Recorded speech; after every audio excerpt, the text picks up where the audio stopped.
Market లో invest చేసి మీ డబ్బులు డబుల్ చేసుకోవాలనుకుంటున్నారా? సుందరరామిరెడ్డి గారి లైవ్ సెమినార్ కి అటెండ్ అవ్వండి. నమస్తే రమ్మగారు. నమస్తే జయ. రమ్మగారు, మీరు చిట్టి పొట్టి కథలు కొన్ని చెప్తూ ఉంటారు కదా, కొన్ని ఒక 4-5 భాగాలు ఉండేలాగా చెప్తారు. అలాంటిది ఏదైనా ఇంకొక సిరీస్ ఏదైనా స్టార్ట్ చేద్దామా? ఒక కొత్త కథ చెప్పుకుందాం జయ. తప్పకుండా. ఆల్రెడీ మనం 4-5 ఎపిసోడ్లు వచ్చే కథలు చాలానే చేసాం. అవును, 2 ఎపిసోడ్లు, 3 ఎపిసోడ్లు, 4 ఎపిసోడ్లు అట్లా. ఇది కూడా ఒక 4 లేదా 5 ఎపిసోడ్లు వస్తుంది. 55-56 కాలంలో రచించబడి ప్రింట్ చేయబడిన కథ. కొంచెం పాతదే. రైట్. రైటర్ పేరు అయితే ఇవాళ నాకు జ్ఞాపకం లేదు. మనం 2వ భాగం అప్పుడు నేను రైటర్ పేరు చెప్తాను. అలానే బుద్ధిమతీయం ఈ కథ పేరు. బుద్ధిమతి అనే కుర్రవాడి కథ. ఓకే. పూర్వం ఒక రాజుగారు ఉండేవారు. మనుజపురం అనే ఊరికి కరుణాకరుడు అనే ఒక రాజు. అయితే ఈ రాజుగారికి పిల్లలు లేవు. చాలా కాలం సంతానం కలగల. ఆయనకు ఒక మంత్రి ఉండేవాడు, సత్యకీర్తి అని. ఆ సత్యకీర్తికి పిల్లలు లేరు. రాజు మంత్రి ఇద్దరు కూడా సంతానం లేదు. ఎట్లాగైనా సంతానం కలిగే ఉపాయం కోసం ఆలోచిస్తున్నారు. ఎవరైనా రాజుగారికి పిల్లలు పుట్టేలాంటి ఉపాయం ఏదైనా చెప్పగలిగితే వాళ్ళకి అర్ధరాజ్యం ఇస్తామని ప్రకటించారు. అబ్బా, ఏమీ లాభం లేకపోయింది. అయితే ఏం చేశారంటే ఒక శిలాఫలకం మీద రాయించి చాలా ఊళ్ళకి పంపారు. మనుజపురాధీశ్వరుడైన కరుణాకరునికి సంతానం లేదు, రాజుకి సంతాన ప్రాప్తి కలగజేయగలిగేటువంటి మహానుభావులు ఎవరైనా ఉంటే వారికి అర్ధరాజ్యం ఇవ్వబడుతుంది. మనుజపురాధీశ్వరుని యొక్క మంత్రి సత్యకీర్తి అని రాయించి శిలాఫలకం పెట్టించారు. ప్రజలందరికీ ఏవో చిట్కాలతో అవ్వదు కదా. చిట్కాలతో అవ్వదు. సంతానం కలగకపోవడం అనేది ఒక ప్రత్యేకమైన సమస్య. అది జాతక దోషమో, గ్రహదోషమో, రాజుదో, రాణిదో, దేశానిదో, వాళ్ళ పితరులదో తెలీదు. ఏదో ప్రయత్నిస్తారు, ఏమీ అవటం లేదు. రాజవైద్యులు ఏదో వైద్యాలు చేస్తారు, వీళ్ళు యజ్ఞాలు చేస్తారు, హోమాలు చేస్తారు, ఏమిటో చేసుకుంటూ ఉంటారు. ఏమీ అవల. కానీ ఏమైందట, మంత్ర శివానంద అని ఒక మహాసిద్ధుడు ఒక ఆయన పక్క ఊరిలో ఈ బోర్డు చూశారు. తన శిష్యులతోటి ఈ ఊరు వచ్చారు. ఈ ఊళ్ళో కూడా ఆయనకి ఈ బోర్డు కనపడింది. సరే, అది చూసుకుని ఆయన వచ్చి ఈ మన రాజుగారికి కనపడ్డారు. కనబడేసరికి వీళ్ళు చాలా సంతోషించారు. ఆయన చాలా గొప్పవాడు, తపస్సంపన్నుడు. 3 మంది శిష్యులు ఉన్నారు ఆయనకి. అంతా కలిసే వచ్చారు. ఆయనకి అర్ధరాజ్యం మీద ఆసక్తి లేదు. అర్ధరాజ్యం ఇవ్వటానికైనా అంతా సిద్ధపడ్డారు అంటే ఎంత డెస్పరేట్గా ఉన్నారు సంతానం కోసం వీళ్ళు. పాపం, ఎవరో ఒకళ్ళని దత్తత చేసుకోవటానికి, ఎవరికో రాజ్యం ఇవ్వడానికి ప్రజలు కూడా ఒప్పుకోవట్లేదు. రాజు చాలా గొప్పవాడు, చాలా గొప్ప వంశం వాళ్ళది, చాలా ప్రజారంజకుడైన పాలకుడు ఆయన. ఆయన యొక్క సంతానమే కావాలని ప్రజలు కోరుకోవడంలో పెద్ద ఆశ్చర్యము లేదు. కాబట్టి ఈ రాజుకి కొంత మేలు చేయాలని భావించి ఆయన కూడా స్వయంగా బయలుదేరి వచ్చారు. వచ్చేసరికి ఆయన చూసేసరికి పరమేశ్వరుణ్ణే చూసినట్టుగా ఫీల్ అయ్యారు వీళ్ళు. ఎంత ఆనందపడ్డారో అసలు. చాలా అద్భుతమైన స్ఫురద్రూపం, శాంతమూర్తి భవించినట్టుగా ఉన్నాడు. శాంతమే ముని స్వరూపంలాగా ఉందన్నమాట ఆయన రూపం. చాలా ఆనందించారు. అందరూ నమస్కారాలు చేశారు. అయితే ఆయన ఏమన్నాడు, నేను ఏకాంతంగానే ఒక పూజ సలుపుతాను, నాకు ఒక భవనాన్ని కేటాయించండి అన్నారు. రాణి, మంత్రి గారి భార్య అక్కడ ఉండేలాగా ఏర్పరచమన్నాడు. చాలా చక్కగా పెద్ద భవనం. మరి ఏమేం కావాలి మీకు సంభారాలంటే ఏమీ అక్కర్లా, 3 కలశాల నిండా నీళ్లు అని చెప్పాడు. 3 బంగారపు బిందెల నిండా మంచినీళ్ళు పెట్టారు. మామిడాకులు, తమలపాకులు, పువ్వులు అవి అన్నీ ఏర్పరిచి పని వాళ్ళంతా వెళ్ళిపోయారు. ఈయనకి సహాయంగా రాణిగారు, మంత్రి గారి భార్య, ఆవిడకి సహాయంగా వాళ్ళిద్దరు ఉన్నారు. సరే, ఏమైంది, ఈయన చాలాసేపు జపం చేసి ఈ 3 కలశాలని అభిమంత్రించారు. ఈ 3 కలశాల్లో నుంచి నీరెత్తి ఒక కలశంలో పోశారు. పోసి రాణిగారికి ఆ కలశాన్ని చేతిలో పెట్టారు. ఈ నీరు సేవించండి, మీ సంతానం కలుగుతుంది. అక్కడి నుంచి పక్కనే నిలబడింది కదా ఆవిడ, మంత్రి గారి అమ్మా నీకు సంతానం లేనట్టుందంటే లేదండి అని. ఆయన ఏం చేశాడంటే ఈ రాణిగారికి చెంపిస్తూ ఒక తమలపాకు తీసుకుని తన కమండలలో నుంచి ఒక చుక్క నీటిని దీంట్లో తిలకరించి ఆకు మడత పెట్టి ఆవిడ చేతిలో పెట్టాడు. కంటి సేగ చేశాడు, ఇది తీసుకో అని. నిశ్శబ్దంగా ఆవిడ అది ఆ తమలపాకుని స్వీకరించింది. విడేం అంటే చిలక, మన తమలపాకు చిలక అనమాట. అందులో మంత్రపూతమైన జలాన్ని వేశాడు. ఈ నీళ్ళ కలసం పుచ్చుకుని రాణిగారు పరమానంద భరితురాలే ఇంటికి వెళ్ళిపోయింది అంతఃపురంలో. ఈవిడ ఆయన పుచ్చుకోమన్నాడంటే ఇదేదో విశేషం, సంతానం లేదు కదా అని అడిగి అది ఇచ్చాడంటే సంతానం కోసం ఇచ్చినట్టు. ఇక ఎంతో సంతోషంగా భర్తలతోటి గడిపారు, చాలా ఆనందంగా సంతానం కలిగిస్తుందన్న సంతోషంతో. కాలక్రమాన రాజుగారి భార్య గర్భవతి అయింది, మంత్రి గారి భార్య గర్భవతి అయింది. 9 నెలలు నిండాయి, ప్రజలంతా ఆనందంతో పండగ చేసుకున్నారు. రాజుగారి ఇల్లు పండింది, మంత్రి గారి ఇల్లు పండబోతోంది. సరే 10 మాసాలు వచ్చాక రాణిగారికి పరమాద్భుత సౌందర్యవతి అయిన ఒక కుమార్తె కలిగింది. మంత్రి గారికి చాలా స్ఫురద్ రూపంతో ఉన్నటువంటి ఒక పిల్లవాడు కలిగాడు. రాజుగారి అమ్మాయికి తమ విజయాలకి మూల కారణం కాబోతోంది ఈ పిల్ల అని విజయకుమారి అని పేరు పెట్టారు. మంత్రి గారి అబ్బాయికి బుద్ధిమతి అని పెట్టారు పేరు, బుద్ధిమంతుడు కావాలన్న కోరికతో. ఈ విజయకుమారి బుద్ధిమంతుడు ఇద్దరూ పెరుగుతున్నారు. సరే విజయకుమారికి చాలా తెలివిగలది, ఎంతో చురుకైంది. మరి దేశ విదేశాల నుంచి ఎంతమందో పండితుల్ని వాళ్ళని వెళ్ళి రప్పించి పిల్లకి చదువు చెప్పించడం మొదలుపెట్టారు. ఆటోమేటిక్గా మంత్రి గారి అబ్బాయి బుద్ధిమంతుడైన బుద్ధిమతి కూడా యువరాణితో పాటే చదువుకోవటం మొదలుపెట్టాడు. వీళ్ళిద్దరూ జోడుగా ఉండేవాళ్ళు. కొంతకాలం ఇంటి దగ్గర చదువుకున్నారు, తర్వాత గురుకులానికి పంపారు. రాజుగారి అమ్మాయి వెళ్ళింది, మంత్రి గారి అబ్బాయి వెళ్ళాడు. వీళ్ళిద్దరూ ఎడబాయని జంటలాగా ఉండటం వాళ్ళకి అలవాటైంది.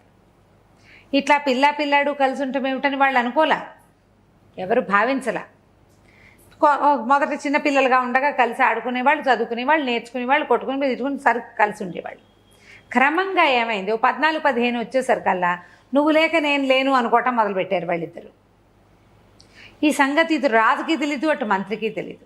టీనేజ్లో ఉన్న పిల్లలకి ఒకళ్ళ మీద ఒకళ్ళకి ఆకర్షణ ఉండటం అత్యంత సహజమైంది. చిన్నతనం నుంచి ఉండేసరికల్లా వాళ్ళకి వీళ్ళు తప్పిస్తే ఇంకో ప్రపంచం లేదన్నట్టుగా అయింది. వీళ్ళిద్దరూ ఒకళ్ళనొకళ్ళు కావాలనుకోవటం మొదలుపెట్టారు. 18 ఏళ్ళు వచ్చేసినాయి. ఒకసారే పుట్టారు వాళ్ళు, ఓసారే కదా వరం పొందారు. సరే ఈ లోపల ఈ పిల్లాడు పెరిగే లోపల వాళ్ళు ఏం చేశారు, ఈ సంతానం కలగంగానే పరమాత్మ సంతోషంతో ఆయన మంత్ర శివానందకి అర్ధరాజ్యం తీసుకోమన్నారు. ఆయన రాజ్యం ఎందుకు నాయన, మీకు సహాయం చేయడానికి వచ్చాను, నాకు వద్దన్నాడు ఆయన. అట్లా కాదని చాలా బతిమలాడారు. అర్ధరాజ్యం ఇవ్వడానికి ఒప్పుకున్నాం మేమంటే, అలా కాదు, సరే అర్ధరాజ్యం నాదనుకోండి, ఏదైనా ఇచ్చి నా దగ్గర నుంచి కొనుక్కోండి అన్నాడు. అలా చేస్తారు మామూలుగా. అప్పుడు ఆయనకి వెళ్ళలేని రత్నరాశులు ఇచ్చి అర్ధరాజ్యాన్ని మళ్ళీ వెనక్కి తీసుకున్నారనమాట. రత్నరాశులు పుచ్చుకుని మంత్ర శివానంద గారు వెళ్ళిపోయాడు అక్కడి నుంచి. ఓహోహో. ఈ పిల్లల దారిన పిల్లలు పెరిగేశారు. కొంచెం వయసు వచ్చింది, రాజకుమారికి యుక్త వయసు వచ్చింది, వివాహం చేయాలని సంకల్పించారు. పిల్లాడు నాడు వీడికిచ్చి పెళ్లి చేద్దాం అనుకున్నాను. మంత్రి కొడుకు ఇవ్వాలని ఏ రాజు అనుకుంటాడు, అంతే కదా. రాజకుమార్తెను ఇంకో రాజుగారి అబ్బాయికి ఇవ్వాలి, ఇంకో రాజుకి ఇవ్వాలి. ఈ ప్రయత్నం చేయటం మొదలుపెట్టారు. ఈ ప్రయత్నాల్లో ఉండేసరికి వీళ్ళిద్దరూ మాట్లాడుకున్నారు. మీ నాన్న నీకు రేపో మాపో పెళ్లి చేస్తాడు, ఇంతే నువ్వు నేను విడిపోతామంటాడు బుద్ధిమతి. సచ్చినా నేను నిన్ను వదిలిపెట్టను, నీతోటే నా జీవితం అంటుంది విజయకుమారి. ఇది సాధ్యపడదు, మన ఇద్దరికి ఒకళ్ళ మీద ఒకళ్ళకి మనసు ఉంది, కానీ మీ నాన్న ఒప్పుకోడు, మంత్రి కొడుకు ఇవ్వడానికి ఏ రాజు ఒప్పుకోడు. మనం కలిసి ఉండటం వల్ల ఇలా మనకు ఒక మనసు అయ్యింది, కానీ ఇది జరిగే వ్యవహారం కాదంటాడు. విజయకుమార్ని జరిగేలా చేస్తా, నేను జరిగేలా చేస్తాను. ఇద్దరు ఈ విషయం మీద మాట్లాడుకుంటూ ఉండేవాళ్ళు. ఆ అమ్మాయికి రకరకాల పెళ్లి సంబంధాలు వస్తున్నాయి, వీళ్ళు ఆలోచించుకుంటున్నారు. ఎలా మంత్రి గారు అబ్బాయి రాజుగారు అల్లుడు అవుతాడో చూద్దాం మళ్ళీ భాగంలో మనం. తప్పకుండా అండి. నమస్తే రమగారు. నమస్తే రమగారు, మనం బుద్ధిమతీయం అని కొత్త సిరీస్ ఒకటి స్టార్ట్ చేసాం. మొదటి భాగం కూడా చెప్పారు, మరి రెండో భాగంలోకి వెళ్దామా? బుద్ధిమతి అనే కుర్రాడు, విజయకుమారి అనే రాజకుమార్తె, వీళ్ళిద్దరూ ఫ్రెండ్స్, పెళ్లి చేసుకోవాలనుకుంటున్నారు. యుక్త వయసులోకి వచ్చారు. పెళ్లి అయితే రాజకుమార్తెకి సంబంధాలు చూస్తున్నారు. ఈ కుర్రాడికి ఇచ్చే ఉద్దేశం రాజుకి ఏమీ లేదు. రాజుగారి అమ్మాయిని రాజుగారి అబ్బాయికి ఇవ్వాలి అంతే. మంత్రి కుమారుని చాలా ప్రేమగా చూసుకున్నాడు రాజుగారు. నిజానికి తనకు కొడుకులు లేరు, ఈ పిల్లవాడంటే ముద్దే వాళ్ళకి, కానీ వీడికి ఇచ్చి పెళ్లి చేసే ఊహ మాత్రం లేదు. వీళ్ళిద్దరూ మాట్లాడుకున్నారు. సరే అమ్మాయి ఏమంటుందంటే, వాడు నేను జీవితంలో వదిలిపెట్టను అన్నాడు. జీవితంలో వదిలిపెట్టావు సరే, కానీ నాకు సవితిపోరు ఉంది నా జాతకంలో, కాబట్టి నువ్వు ఇంకోసారి కూడా పెళ్లి చేసుకోవాల్సే వస్తుంది. మన ఇద్దరికి పెళ్ళైనా నీకు ఇంకో పెళ్ళి అవుతుంది. నా జాతకంలో సవితి ఉంది. రాజకుమార్తెలకి సవితులు ఉండటం చాలా సహజమైన సంగతి, ఎందుకంటే రాజులు 2, 3, 6, 16, 30 పెళ్ళిళ్ళు కూడా చేసుకుంటారు. ఎన్ని పెళ్ళిళ్ళైనా చేసుకోవచ్చు. అవును. అయితే వీళ్ళిద్దరు మాట్లాడుకునేటప్పుడు అమ్మాయి ఏమందంటే ఇప్పుడు ఈ పెళ్ళిగోలు ఎందుకు, మనం ఎక్కడికైనా దేశాటానికి వెళ్దాం, ప్రపంచాన్ని తెలుసుకుందామని అన్నది. అనేసరికి ఇతను అన్నాడు, పెళ్లి చేసుకో, అంత సులువు అనుకుంటున్నావా దేశాటనా? అక్కడేం హంసతూలు కతల్పాలు ఉంటాయా, రోడ్ల మీద గుర్రాల మీద తిరగాలి, ఎందుకు వచ్చింది? మీ నాన్న నిన్ను పంపిస్తాడా దేశాటనకి? దేశాటన కష్టం, ఒకవేళ ఆయన పంపినా దేశాటన కష్టం. వాళ్ళు పంపకపోతే వాళ్ళకి చెప్పకుండా మనం వెళ్తే వెతుక్కుంటూ వచ్చేస్తారు. లేక పుట్టిన కూతురువి, నిన్ను ఎక్కడికి పంపించరు. జీవితం ఇంత సులువుగా ఉండదు. దేశాటన అనేది సులువైన వ్యవహారం కాదు. ఎక్కడ తింటామో, ఎక్కడ పడుకుంటామో, ఎక్కడికి వెళ్తామో ఏమీ తెలియకుండా ఉంటుంది. మగవాళ్ళ వల్లే కష్టం, ఆడాళ్ళకి మరీ కష్టం. అలాంటి ఆలోచన పెట్టుకోవద్దన్నాడు. ఈ అమ్మాయి ఊరుకుంది. కానీ ఆ అమ్మాయికి దేశాటన మీద కొంచెం సరదా ఉంది. ఎక్కడికైనా వెళ్ళాలి, చెప్పకుండా వెళ్ళాలి, అలాంటి కోరికలు ఉన్నాయి. అది కుదిరే వ్యవహారం కదా, ఈ అబ్బాయి ఒప్పుకోవటంలా. సరే ఇద్దరు మాట్లాడుకున్నారు. ఈ అమ్మాయి ఏం చేసింది, ఇంటికి వెళ్ళిపోయింది. అతను అప్పుడప్పుడు కలుసుకునేవాడు. తను అంతఃపురంలో ఉండేది, ఇతను వాళ్ళ బిల్డింగ్లో ఉండేవాడు. ఎప్పుడైనా రహస్యంగా కలుసుకుంటూ ఉండేవాళ్ళు. అయితే రాజుగారి దగ్గరికి బోలెడన్ని రాజకుమారుల ఫోటోలు వస్తున్నాయి. ఏ ఫోటో చూసినా ఆయనకి తన పిల్లకి తగినట్టుగా అనిపించేవాడు కాదు. రోజులు గడుస్తున్నాయి. కానీ ఫోటోలు కొన్ని అమ్మాయి దగ్గరికి వచ్చినాయి, కొన్ని అమ్మాయి వద్దనేది. చిత్రపటాలు, ఫోటో అంటే పిక్చర్స్ కాదుగా, చేత్తో వేసినవి. అయితే ఈ అమ్మాయి ఏమనుకుందంటే, ఇట్లా ఏవో ఒకటి వస్తూనే ఉంటాయి, వీళ్ళని ఆపాలంటే ఒక ఐడియా వేద్దామని ఏం చేసింది, ఆ అమ్మాయి సొంతంగా బొమ్మలు ఇస్తుంది బాగా. ఈ మంత్రి కుమారుడికి దగ్గర పోలికలో ఉండేలాగా ఒక చక్కటి చిత్రం వేసి, వాడిదే డైరెక్ట్గా కాకుండా కొంచెం కాస్త అటు ఇటుగా, అక్కడి నుంచి హెయిర్ స్టైలు అవి కొంచెం మార్చింది, కాస్త మీసాలు పెట్టింది. రాజకుమారుడికి ఉన్నట్టు ఒక కిరీటము, ఒక ఇట్లా ఉత్తరీయం వేసుకున్నట్టు, నడుంలో ఒక పిడిబాకు పెట్టుకున్నట్టుగా ఒక పిక్చర్ వేసి పరిచారిక చేతికిచ్చి తండ్రి దగ్గరికి పంపించింది. ఆ పిక్చర్ చూడగానే అబ్బా ఎంత బాగున్నాడు అనుకున్నారు వాళ్ళేమో. చాలా బాగున్నాడు. ఇంతకీ ఈ అబ్బాయి ఎవరు? పరిచారిక ఏమందంటే, ఈ అబ్బాయి కుంతల పురాధీశ్వరుడైన చిత్రసేన మహారాజు కుమారుడు శమరసింహుడు అని చెప్పింది. ఈయన ఆశ్చర్యపడి, అదేమిటి కుంతల ప్రభువులకి మగపిల్లలు లేరు కదా, ఒకతే పిల్ల ఉందని గుర్తుంది నాకు అన్నాడు. అనేసరికి అదేమిటి పిల్లాడు లేకపోతే ఫోటో ఎలా వస్తుందండి అంది పరిచారిక. ఉండే ఉంటాడు, మనకు తెలీదు. సరే ఈ అబ్బాయి ఒకడైనా ఇంకా పిల్లలు ఉన్నారంటే ఒక పిల్ల ఉంది, ఆవిడ పేరు వసుంధరాదేవి, కూతురుంది. ఆవిడే ఈ చిత్రాన్ని మనకి పంపించింది అని చెప్పింది పరిచారిక. దానికి చెప్పబడిన మ్యాటర్ అనమాట. ఈయన అనుకున్నాడు, ఎంత పండులా ఉన్నాడు పిల్లాడు, ఎంత బాగున్నాడు, ఎంత రాజసం ఉట్టిపడుతుంది, మన పిల్లకి ఫోటో పక్కన పెడితే అసలు చక్కగా మ్యాచ్ అంటే మేడ్ ఫర్ ఈచ్ అదర్ లాగా ఉంటారని కూతురు పిక్చర్ కూడా తెప్పించి రెండు పక్క పెట్టి చూసుకున్నారు. ఎంత బాగున్నాడో, చెప్పరాని సౌందర్యం. అబ్బాయి బుద్ధిమతి, చాలా అందగాడు. అందగాడికి ఇంకా కోర మీసాలు, తలపాగాలు పెట్టేసరికి వాడంతా ఇంకా ద్విగుణీకృతం అయిపోయింది. అక్కడి నుంచి ఏమైంది, ఆ ఫోటోని రాజకుమార్తెకి పట్టుకొచ్చారు. అమ్మాయి ఇది ఎప్పుడైనా చూసావా నువ్వు ఈ పటము అని చూపించారు. ఆ చూడలేదని అప్పుడే చూసినట్టు సినిమా ఇచ్చి అమ్మడు చూసింది. చూసి చాలా బాగుంది అని ఒప్పుకునేసరికి రాజుగారు అన్నాడు, అమ్మ నీకు సరిపోతాడు అనిపిస్తుంది అంటే, సరిపోతాడు నాన్నగారు. ఎవరండి ఏమిటండి అని తెలియనట్టుగా అడిగింది. ఈవిడ సృష్టించిన పాత్రే అది. ఫలానా కుంతలపురాధీశ్వరుడి కుమారుడు శమరసింహుడు, బాగున్నాడండి అనగానే వెంటనే ఎవర్రా అక్కడ అని పిలిచేసి ఒకడిని, కుంతలపురానికి వెళ్ళు, రాణి వసుంధరాదేవి, యువరాణి వసుంధరాదేవి దగ్గరికి వెళ్ళి వాళ్ళ సోదరుడు శమనసింహుడికి మా పిల్లని ఇవ్వడానికి ఎలాంటి అభ్యంతరమూ లేదని, శమనసింహుడిని మన రాజకుమార్తె వరించిందని చెప్పి వాళ్ళ దగ్గర అధికార రాజముద్ర వేయించుకునిరా అని చెప్పారు. హడిలిపోయింది విజయకుమారి. ఓరి నాయన, ఊరికే బూపుసుబో ఒక ఫోటో ఇస్తే ఇప్పటికిప్పుడు వీడిని ఎవడో పంపేస్తే మన బండారం బట్టబయలవ్వదు, బండారం బయటపడుతుంది. ఏం చేయాలి? సరే ఏమంది, నాన్నగారికి వచ్చే తలకాయ నొప్పిగా ఉందండి, వెళ్ళొస్తానండి అని చెప్పి బయటకు వచ్చేసింది. ఆ ఎవరు సైనికుడిని పిలిచారో వాడిని నోటి మీద వేలుపెట్టుకుని రా నా దగ్గర కానీ వాడిని పిలిచింది. నేను చెప్పేదాకా బయలుదేరద్దు, నువ్వు మీ ఇంట్లో ఉండు, నేను కబురు చేస్తాను నీకు అని వాడి చేతిలో కాస్త అంత బంగారం పోసింది. వాడికి మాత్రం ఏం చేయదు, పని చేయాలి, కాస్త లేటుగా చేయాలి. రాజకుమార్తె ఐడియా ఏమిటో వాడు నిశ్శబ్దంగా వెళ్ళిపోయాడు. ఈ అమ్మాయి ఏం చేసింది, వీడికి పిలిపించింది ఇతన్ని, బుద్ధిమతిని. ఇద్దరు కలిసి ఒక తోట దీంట్లో కలుసుకున్నారు, ఒక లతా నికుంజంలో కలుసుకున్నాక అబ్బో చాలా రోజుల తర్వాత కలుసుకున్నాం కదా అని మళ్ళీ ఉత్సాహంగా చేతులు పట్టుకున్నాడు. ఏమిటి మన ఇద్దరం కలుసుకోవడానికి పిలిచావా అని అడిగాడు. అడిగేసరికి అమ్మాయి ఏం చెప్పింది, కాదు నేను ఒక బ్రహ్మాండమైన పథకాన్ని రచించాను. ఆ పథకాన్ని కనుక మనం చేయాలంటే నువ్వు జాగ్రత్తగా ప్లాన్ ప్రకారం చేయాలి. ఏం చేయాలి? నువ్వు ఇక్కడి నుంచి బయలుదేరి కుంతలపురానికి వెళ్ళాలి. వెళ్ళి అన్నాడు. వెళ్ళాక అక్కడ ఒక పెద్ద రాజభవనం కొనాలి. కొన్నాక అక్కడ నువ్వు కూర్చో, నుండు స్థిమితంగా. ఇక్కడి నుంచి ఒక సైనికుడు వచ్చి రాజముద్ర కోసం వస్తాడు.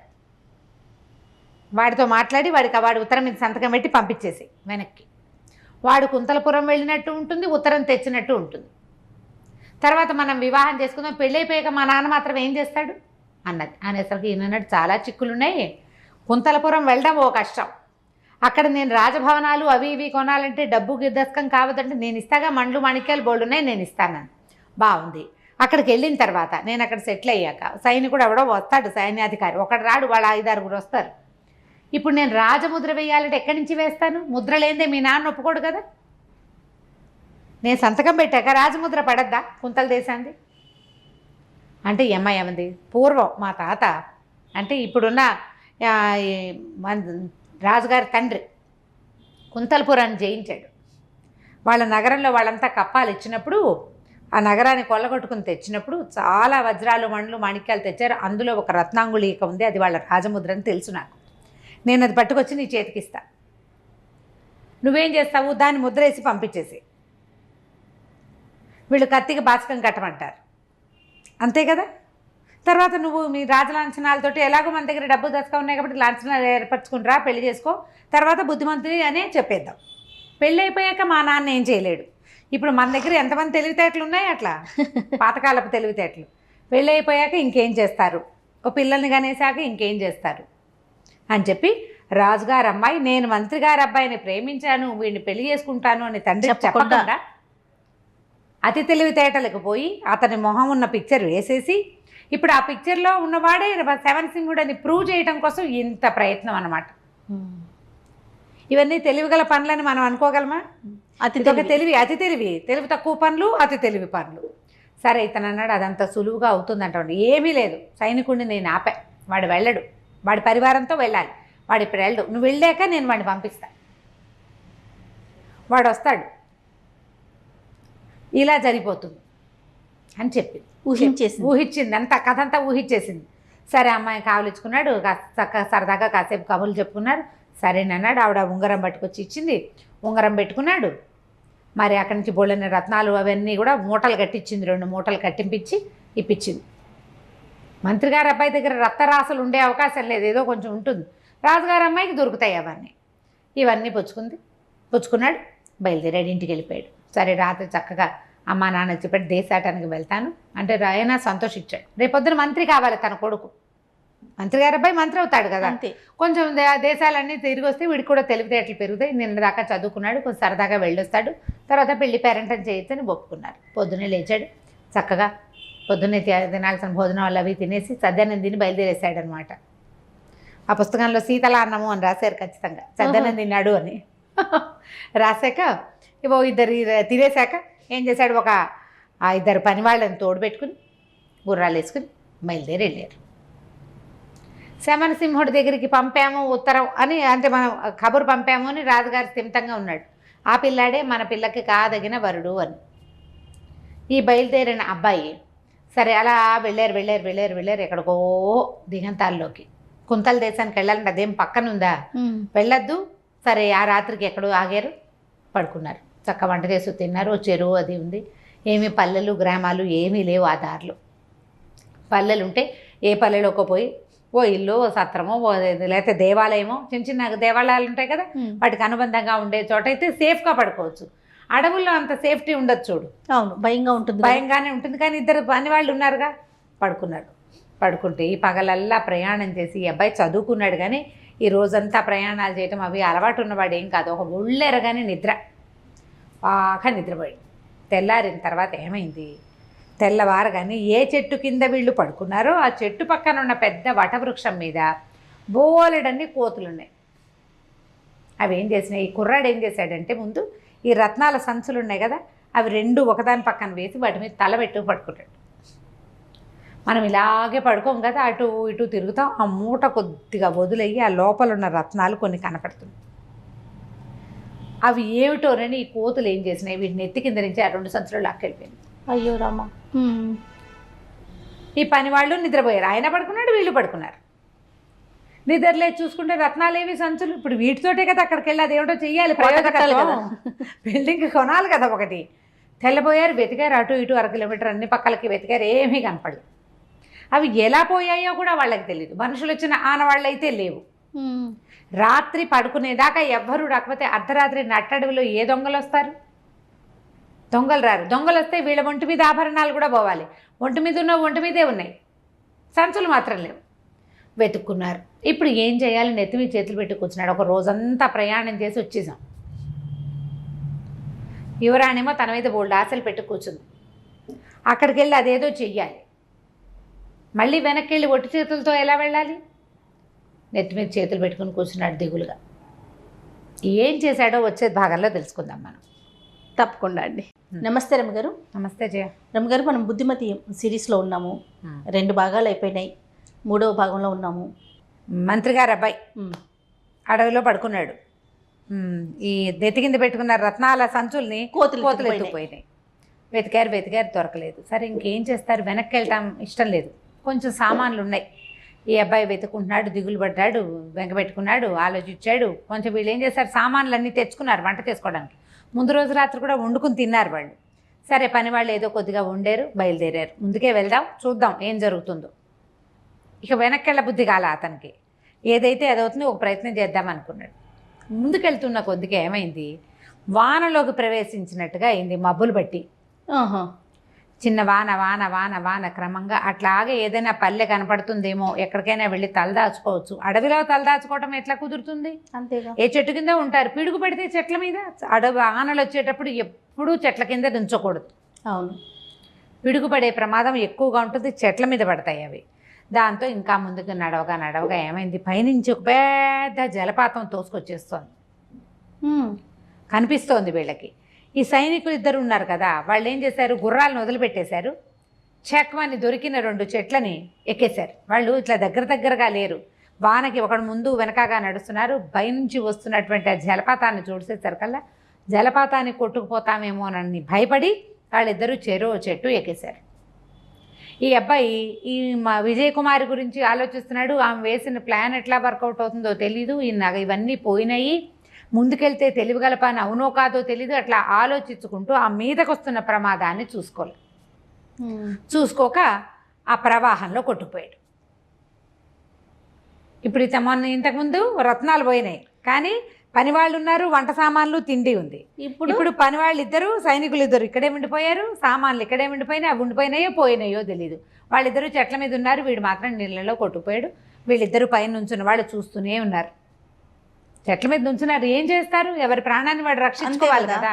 ప్రాణాపన్న సమయంలో ఇక ఏమీ పట్టించుకోరు కదా, చూస్తున్నారు అంతే. అయ్యో అనుకున్నారు, ఇక ఏం చేయలేదు. ఒకళ్ళని చూసి ఒకళ్ళు కళ్ళనీళ్ళు పెట్టినారు. వెళ్ళి మంత్రి గారికి చెప్పద్దు, మీ అబ్బాయి నీటిలో కొట్టుకుపోయాడండి అని చెప్పాలి కదా. అలాగే కూర్చుండిపోయారు. ఈ కొట్టుపోయి ఎక్కడికో కొన్ని చెట్ల దగ్గరికి వెళ్ళేసరికి స్లో అయ్యింది. ఈ లోపల వాన తగ్గింది. ఆ ప్రవాహంతో కొట్టుకుపోయిన వీడు ఒక తోటలాగా ఉంది, అడవే కానీ కొంచెం ప్రత్యేకంగా పెంచబడినట్టుగా ఉంది. అక్కడ తీరానికి చేరి పడిపోయాడు. అతను కొంచెం ఈతొచ్చు కాబట్టి ఎంతో కొంత చచ్చేపోకుండా బెదరకుండా, నీటికి అంత ఫోర్స్ వస్తే బెదిరిపోతారు. అవునవును. ఈతొచ్చిన వాడు కొంత యుద్ధ విద్యలు నేర్చుకుని ఉన్నవాడు కదా, దాంతో ఏదో దుంగ పట్టుకుని ఎట్లాగొట్లా ఓ పక్కకి చేరాడు. చేరాక లేచి ఆ నీళ్ళలోంచి బయటకు వస్తే బట్టలన్నీ తడిచిపోయినాయి, ఏం లేదు. ఏవో చెట్లు కనపడే, మామిడి చెట్లు అవి ఉన్నాయి.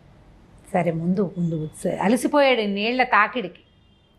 పోయి ఒక చెట్టు కింద పడుకున్నాడు. పడుకునేసరికి ఏమైంది, ఆ సమయానికి అది కొంచెం మధ్యాహ్నం అయ్యేసరికి ఆ ప్రాంతంలో ఒక రాక్షసి నివాసం ఉంటుంది. ఒక అబ్బాయి అది వీడిని చూసింది. ఎంత బాగున్నాడో, చక్కగా ఉంటే ఇలాంటి వాడితోటి ఉండాలి, వీడిని పెళ్లి చేసుకుందాం అనుకుంది. ఏం చేసింది, పడికి నిద్ర మెలకు రాకుండా అలాగా ఎత్తి భుజాన్ని వేసుకుని అది ఉండే వైపుకి తీసుకుపోయింది. అడవిలో ఏంటంటే కొంచెం దట్టంగా చెట్లు ఉన్న చోట ఒక గుహ లాంటిది ఉంది దానికి, అది పడుకోవడానికి ఉండడానికి. తీసుకుపోయి అక్కడ మెత్త గడ్డితో చేసిన పక్క ఒకటి ఉంటే వీడిని ఎత్తాను దాని మీద పడుకోబెట్టింది. వీడికి మెలకు వచ్చే లోపల కొద్దిగా ఆహారం తీసుకుని అందంగా అలంకరించుకుని వద్దామని దాని దారిని అది పోయింది. వీడు 1 గంట 2 గంటలకి మెలకు వచ్చింది. నీటి తాకిడికి పడి ఉన్నాడు కదా, సొమ్మసిల్లిపోయి ఉన్నాడు వీడు. అక్కడే ఉండుంటే ఆ ఎండకి ఎలా ఉండేదో, ఈ గుహలో చల్లటి ప్రదేశంలోకి వచ్చి పడుకునేసరికి 1 గంట గంటన్నరకి మెలకు వచ్చింది. చూస్తే ఇదేమిటి ఏమిటో విచిత్రంగా ఉంది. గుహ వాసన వేరేగా వస్తుంది, పచ్చిమాంసపు వాసన. అక్కడి నుంచి ఏదో దుర్గంధం. అటు ఇటు చూస్తే అక్కడున్న వస్తువులు కానీ, అక్కడ కనపడుతున్న ఎముకలు పుర్రెలు లాంటివి కానీ మానవ మాత్రులు వాడే వ్యవహారంగా లేదు. అర్థమైంది తనకి. వాడు తెలివిగలవాడు కదా, అతను తెలివైన వాడు అబ్బాయి. బాగా చూసుకున్నాడు అటు ఇటు. ఏం చేయటం, అసలు ఎవరు నన్ను ఇక్కడికి తెచ్చారు? నేను పడుకున్నది ఎక్కడా? చెట్టు కింద, ఖచ్చితంగా గుర్తుంది. నేను నిద్రలో నడిచి వచ్చేసేయటానికి వస్తే అడవిలోనే ఎక్కడో తిరగాలి. నేను పైకి వచ్చినప్పుడు చూస్తే అన్ని చెట్లే ఉన్నాయి, గుహ గిహ ఏమీ లేదు, అక్కడ కొండ రాతి ముక్క లేదు. ఇది వేరే ప్రాంతం, ఇక్కడేమి చెట్లుగా లేవు. సరే, అందులోంచి మెల్లిగా బయటకు వచ్చాడు. దూరం నుంచి వాడికి కనపడుతోంది సగం సగం బట్టలతోటి బ్రహ్మరాక్షసిలాగా ఉన్న బండగా ఉన్న ఒక ఆకారం నడిచొస్తోంది. ఆడదని తెలిసింది వాడికి. కొంపతీసి ఇది కానీ నన్ను తెచ్చిందా అని మనం వచ్చి అందులోంచి బయటకు వెళ్తే సరాసరి దాని ఎదురుకుండానే వెళ్తాడు. పారిపోవాలంటే దాని ఎదురుకు పారిపోవాలి, ఇంకో దారి ఏం లేదు అక్కడ. సరే, ఏదో చేద్దామని ఏం చేశాడు, లోపలికి వెళ్ళి పడుకున్నాడు. మళ్ళీ పడుకున్నాడు. దగ్గరికి రానివ్వాలి. ఒకవేళ తినేసేదనుకో అక్కడే విరుచుకు తినేది, ఇక్కడికి ఎందుకు తెస్తుంది? ఏదో వేరే ఆలోచన ఉంది. ఎలాగైనా చచ్చేదే, బయటికి వెళ్ళినా చచ్చిపోతాం, దానికి దొరికేస్తాను. అదేదో లోపలే ఉండి చూద్దాం అనుకున్నాడు. పడుకునే ఉన్నాడు. అది లోపలికి వచ్చింది.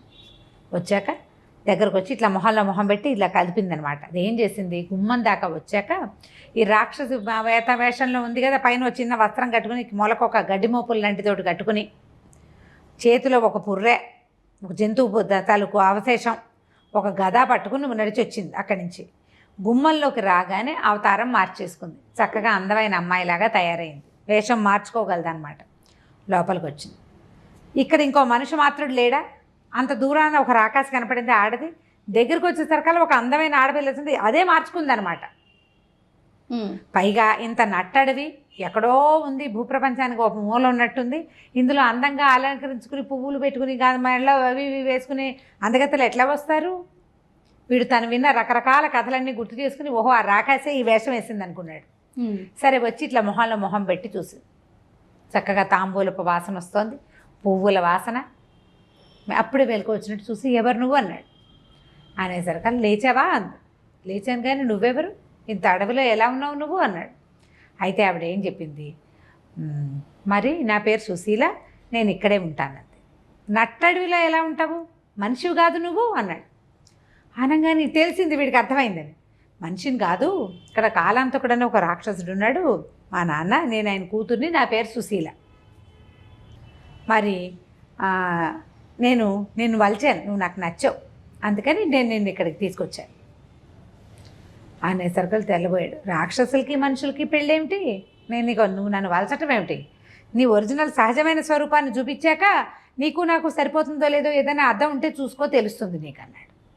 అనేసరికల్లా అలా ఏముండదు, నేను మనుషులు కావాలనుకుంటే మనుషులాగా మారిపోతా, నా రూపం నాకు ఉంటుంది. మరి నువ్వేం తింటావు? నాలాగా అన్నం పప్పు తింటావా అన్నాడు. కాదు, నాకు కావాల్సిందే తింటాను, నా తిండి నాది, నీతో ఉన్నప్పుడు నీతో ఉన్నట్టు ఉంటాను అనేసరికల్లా అవన్నీ కుదరవు, నాకు వేరే పని ఉంది అన్నాడు. అనేసరికల్లా నీవు ఏదైనా చేయగలవా, నీకేమైనా తెలుసా? ఇలాంటి మాటలు వచ్చినాయన్నమాట. వచ్చేసరికల్లా ఆ అమ్మాయి ఏమంది, నాకెందుకు తెలీదు, నాకు సమస్తము తెలుసు, నీ విజయకుమారి గురించి కూడా తెలుసాను, కానీ వీడు తెల్లబోయాడు. అంటే నీకు ఎలా తెలిసింది అని. ఆ అమ్మాయి ఏమందంటే, నాకు ఏదైనా తెలుసుకునే విద్య ఉంది. మరి విద్య ఉన్నదాన్ని నువ్వు అడవిలో ఎందుకున్నావు, మీ వాళ్ళు ఎవరు లేరేమిటన్నాడు. నాకు ఇలా బోల్డు విద్యలు వచ్చు కాబట్టి ఊళ్ళో ఉంటే నాలాంటి దాంతో కష్టమని మా నాన్న నన్ను అడవిలో ఉండమన్నాడు. అడవి దాటి ఊళ్ళోకి వెళ్ళకూడదు, నేను ఇక్కడికి వచ్చిన వాటితో ఆహారంగా తీసుకుంటే నువ్వు నాకు నచ్చావు, నన్ను పెళ్లి చేసుకో అనేసరికి ఇతను అన్నాడు, నీకు అంత శక్తి ఉంటే నన్ను మరి అక్కడికి పంపిస్తావా అన్నాడు. కుంతలపురం ఉంది కదా, అక్కడికి వెళ్ళాలి కదా, అక్కడికి వెళ్ళాలి నేను కుంతలపురానికి, నన్ను కుంతలపురం చేర్చమన్నాడు. అనేసరికల్లా మరి రత్నాలో అవద్దా అనేసరికల్లా నీకు అది కూడా తెలుసు అన్నాడు. నాకు సమస్తమో తెలుసు, అన్నీ తెలుసు నాకు, నన్ను పెళ్లి చేసుకో, నాతో ఉండు అనేసరికల్లా వీడు నిర్ఘాంతపోయాడు. నీకు అది తెలిసినప్పుడు నన్ను అక్కడ చేర్చొచ్చు కదా నువ్వు అన్నాడు. అప్పుడు చెప్పిందనమాట, నాకేం తెలుసు నువ్వు ఒప్పుకుంటావో ఒప్పుకోవో అని ఇదంతా కథ అంతా చెప్పేసేసాడనమాట. అని చెప్పాను, నువ్వు ఆ చెట్టు కింద పడుకున్నావు కదా, నువ్వు కలవరిస్తున్నావు, విజయ్ కుమార్ అంటావు, కుంతలపురం అంటావు, రత్నాలు అంటావు. ఈ 3 వాక్యాలు నాకు తెలుసు. దానివల్ల నేను కథ ఊహించాను. నువ్వు విజయ్ కుమార్ని గెలవడానికి కుంతలపురం బయలుదేరావు, రత్నాలు పట్టుకున్నావు, ఆ రత్నాలు పోయినాయి, అది నీ దిగులు. నీకు రత్నాలు వద్దు, కుంతలపురం వద్దు, విజయ్ కుమార్ వద్దు, నేనుంటే చాలు, నాతో ఉండు అనేసరికి ఒప్పుకోలే అతను. నీకు అవన్నీ తెలిసినా తెలియపోయినా నేను నీతో ఉండే ప్రసక్తి లేదు, నేను పెళ్లి చేసుకోను, నేను విజయ్ కుమార్నే పెళ్లి చేసుకుంటా, కుంతలపురమే వెళ్తా, రత్నాలు ఉండా లేకపోయినా వెళ్ళిపోతా అనేసరికల్లా అమ్మాయి ఒప్పుకోలే. 2 పీకింది చెంపకాయలు, చెప్పిన మాట వినమని. వాడు నేను చచ్చినా వినన్నాడు. అక్కడి నుంచి తినేస్తాను నిన్న, నువ్వు తినేసినా సరేనన్నాడు. అయితే వీడు పడుకున్నాడు, కానీ వీడికి ఓరలో ఓ చిన్న పిడికత్తి అవి ఉన్నాయి. ఆ కత్తి పుచ్చుకుని అమ్మాయి మీద కలబడిపోయాడు. కలబడిపోయేసరికి అది ఏం చేసింది, అప్పటిదాకా అందంగా సౌందర్యవంతమైన రూపంతో ఉంది కదా, ఒకేసారి తన ఒరిజినల్ రూపం చూపించింది. అది దూరం నుంచి చూశాడు అతను నడిచొస్తుంటే. దగ్గరగా ఉన్నట్టుండి అందంగా ఉన్న మొహం ఇంత అయిపోయి దాని కూరలు పళ్ళు బయటకు వచ్చి మెళ్ళలో కపాలాలు, చెవులకు చిన్న చిన్న కుండలాగా చిన్న కపాలాలు వేసుకుంది, పుర్రెలు ఎముకలు గందరగోళం. ఇంత భారీ మనిషి అంటే అది రాక్షసి. ఒకసారి హడిలిపోయాడు, కత్తి వదిలేసాడు. ఒకేసారి రూపం మారేసరికి ఉలికిపడ్డాడు, భయపడ్డాడు. పాడేసరికల్లా అది కాస్త వీడికి చిత కొట్టేసింది. కేకలు పెట్టాడు, రక్షించండి రక్షించండి అని. తప్పించుకోవడానికి ప్రయత్నం చేస్తున్నాడు, పారిపోవడానికి. ఈ లోపల ఏమైంది, అక్కడికి ఒక మునీశ్వరుడు వచ్చాడు. వచ్చి ఏం చేశాడు, రావటం ఆయన దగ్గర ఒక కమండలం ఉంది, కాస్త నీళ్లు తీసి ఆ రాక్షసు మీద చల్లాడు. చల్లంగానే అది ఒక చిన్న చిట్టెలుకలాగా అయిపోయి పరిగెత్తేసరికల్లా వీడు అమ్మయ్య అనుకున్నాడు. ఆయన ఏం చేశాడు, అబ్బాయిని చేత్తో పుచ్చుకొని బయటికి తీసుకొచ్చాడు. ఎవరు బాబు మీరు, నన్ను రక్షించడానికి వచ్చారంటే నేను ఈ దారిలో వెళ్తున్నాను, నీ కేకలు వినబడి వచ్చాను. అది వీడికి ఏం డౌట్ వచ్చింది, ఒక అనుమానం వచ్చేసింది. ఇప్పుడు అది నాజూగ్గా లతాంగిలాగా ఉన్నది ఒకసారి వికృతాంగిగా తయారైంది. ఈయన ఒక చెంబులోంచి 2 చుక్కలు నీళ్ళు చల్లి దాన్ని ఎలుకం చేశాడు. వీడికి కూడా ఏ శక్తులైనా ఉండి వీడు ఇంకో రూపం వహిస్తే నేనేం చేయాలి ఇక్కడ? కంగారు పడ్డాడు, భయపడిపోయాడు. బాబు మీరు కూడా అవతారం మార్చుకుంటే నేనేం చేస్తానండి అంటే, ఏమీ మార్చుకోకండి నాయన, నేను అనంత శక్తులు కలిగినటువంటి ఒక ఋషిని. నేను ఈ దారిని పోతూ ఎవరో మానవార్పకుడు అరుస్తున్నాడని వచ్చాను. ఈ ప్రాంతంలో ఈ రాక్షసు ఉందని, అది జంతువులు విరుచుకు తింటుంది నాకు తెలుసు, మనుషుల జోలికి అది ఎప్పుడూ రాలేదు. నా దారిని నేను వెళ్తాను, నన్ను అదేం చేయలేదు, నాకు శక్తియుక్తులు ఉన్నాయి కాబట్టి అందుకే వచ్చాను అన్నాడు. అని ఏ ఊరు ఏమిటంటే వీడు కొంచెం స్థిమితపడ్డాడు. ఆయన కొంచెం నీళ్ళ దగ్గరికి తీసుకెళ్ళాడు. సరే నీళ్ళు తాగాడు, కూర్చొని మెల్లిగా చెప్పాడు, మనుజపురం నుంచి వస్తున్నానండి అంటే. మనుజపురం నాది, నేను అక్కడి నుంచి కుంతలపురానికి బయలుదేరాను. మధ్యదారిలో ఇట్లా కోతులు నా నగలు తీసుకుపోయినాయి, నా రత్నాలన్నీ పట్టుకుపోయినాయి, నా సేవకులు 2 అక్కడ ఉండిపోయారు. నీటి ప్రవాహాలనే కొట్టుపోయి ఇక్కడికి వచ్చాను. ఓ చెట్టు కింద పడుకుంటే ఈ రాకాసి నన్ను తీసుకొచ్చి పెళ్లి చేసుకోమంటోంది, అందుకని ఇలా అయిందని చెప్పాడు. చెప్పేసరికి మనుజపురం అనేది అక్కడ రాజు నీకు బంధువా అని అడిగేసరికి కాదు, ఆయన రాజు, నేను మంత్రి కుమారుణ్ణి, నేను బ్రాహ్మణుణ్ణి, రాజకుటుంబం కాదు నాది అనేసరికల్లా. అని ఆయన మీకు తెలుసా అన్నాడు. అంటే ఈయన అడిగాడు, ఆయనకి సంతానం కలిగిందా అని అడిగాడు. కలిగిందండి, ఒక అమ్మాయి ఉంది, విజయ్ కుమార్ అని చెప్పాడు. చెప్పేసరికల్లా ఆయన సంతోషించాడనమాట. సంతోషించి ఆ అమ్మాయి పుట్టడానికి కారణం నేనే, ఆయనకి సంతానం లేనప్పుడు నేనే ఆయనకు పూజ చేసి నీది ఇచ్చాను అనగానే వీడు సంతోషించేశాడు. బాగా ఆనందం వచ్చేసింది వీడికి. అయ్యా తమరేనాని వంగి కాళ్ళకి దండం పెట్టాడు. నువ్వెవరు నాయన అంటే, మీరు తమలపాకుల్లో నీటి జల్లిచ్చారు, మా అమ్మ తీసుకుంది, ఆవిడకి నేను సంతానంగా కలిగాను, నేను మంత్రి కుమారుని, నా పేరు బుద్ధిమతి అని చెప్పాడు. చెప్పేసరికి ఆయన చాలా సంతోషించాడు. సంతోషించి అబ్బాయి ధైర్యంగా కుంతలపురం వెళ్ళు, ఎప్పుడో అవకాశం కుదిరినప్పుడు మళ్ళీ నేను నీకు కనిపిస్తా.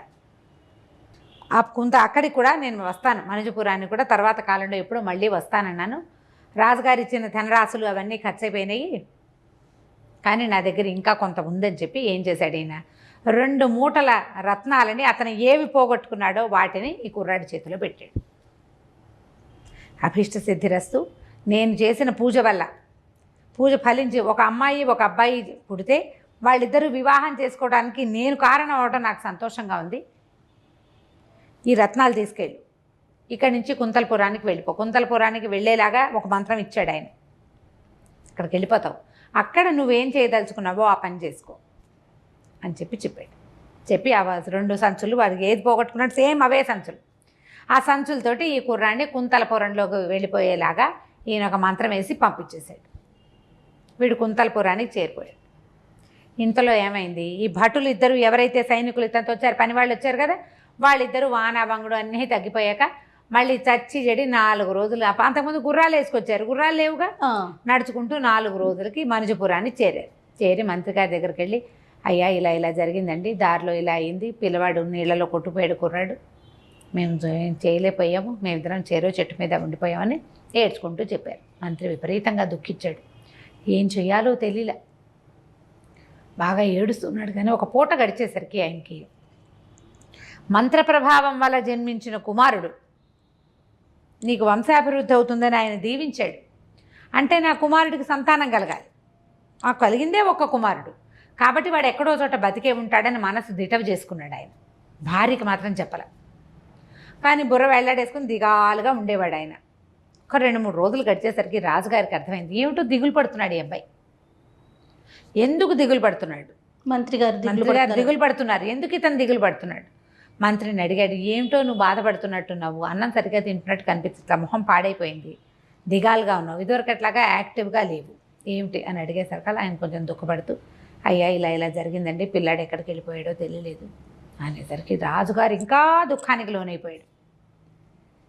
మరి వీళ్ళకి కలిగినవి ఆ వాళ్ళకో పిల్ల వీళ్ళకో పిల్లాడు, మగ పిల్లాడు సరదా ఆయనకి ఈ పిల్లాడితోటి తీరుతోంది. అందుకే కదా రాజుగారు అమ్మాయిని ఎక్కడ చదువు పెట్టారు, అబ్బాయిని కూడా అక్కడే పెట్టారు. ఆయన దిగులు పడ్డాడు.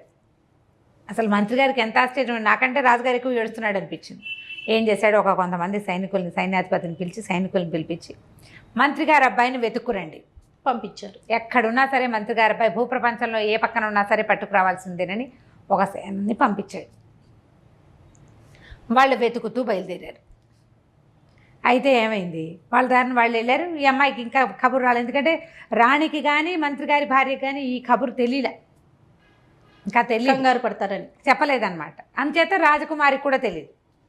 వీళ్ళు ఏదో పెళ్లి సంబంధానికి చెప్పాం కదా అని వీళ్ళు స్థిమితంగా ఉన్నారు. అంటే ఇప్పుడు శమనసింహుడి దగ్గర ఇక్కడ పంపించారు. అవునవును. ఇంతలో ఏమైంది, ఈ రాజకుమారుడు ఈ మంత్రి గారి అబ్బాయి ఎక్కడికి వెళ్ళాడు, ఒక సత్రంలో పడుకున్నాడు. ఆ సత్రంలో ఏదో డబ్బులు కట్టాడు, ఈ సంచులు ఆ గదిలో పక్కన బారేసుకుని హాయిగా పడుకున్నాడు. పడుకుంటే ఒక సాయంకాలం అయ్యేసరికి సైనికులు వచ్చారు. సైనికులు వచ్చి ఈ మొత్తం గదులన్నీ సోదా చేస్తూ మన మంత్రి గారి అబ్బాయి పడుకున్నటువంటి గదిని కూడా సోదా చేసి రత్నాలతో సహా దొంగ దొరికాడు అని ప్రకటన చేసి ఈ కుర్రాన్ని ఎత్తుపోయారు. కుంతల దేశంలో దొంగలు పడ్డారు, రత్నాలు పోయినాయి. ఓకే. ఆ పోయిన రత్నాలు ఒక సత్రం గదిలో దొరికినాయి. దాంతోపాటు ఆ దొంగ కూడా పక్కనే పడుకుని నిద్రపోతున్నాడు. వాడిని పట్టుకుని వెళ్ళిపోయారు. ఇతన్ని అరెస్ట్ చేశారు. వాళ్ళు వెతుక్కోవడానికి వచ్చారు. ఇప్పుడు ఊళ్ళో వెతికితే రాజకుమారుడు ఈ మంత్రి గారి అబ్బాయి మా బుద్ధిమతి దొరుకుతాడా? దొరకడు. అతను వచ్చింది ఎప్పుడు? పొద్దునే వచ్చాడు సత్రానికి, మధ్యాహ్నం అరెస్ట్ చేశారు. ఆ ఊళ్ళో అబ్బాయి అటు ఇటు తిరిగితే ఈ పోలికల్లో ఉన్న కుర్రాడు తిరిగాడని చెప్పుకుంటారు. ఏ ఊళ్ళో ఎక్కడికి తిరగలా, వచ్చాడు, నిద్రపోతున్నాడు. సత్రంలోకి ఎంటర్ అయ్యాడు అంతే. అక్కడ అతను ఎవ్వరూ చూడలే. ఆ సోదాల్లో భాగంగా ఇతను కాస్త వాళ్ళకి దొరికాడు, వాళ్ళు కాస్త ఎత్తుపోయారు. తర్వాత ఏం జరిగిందో వచ్చే కథలో తెలుసుకుందాం. చాలా బాగుంది రమ్మగారు. నమస్తే అండి. నమస్తే జీ.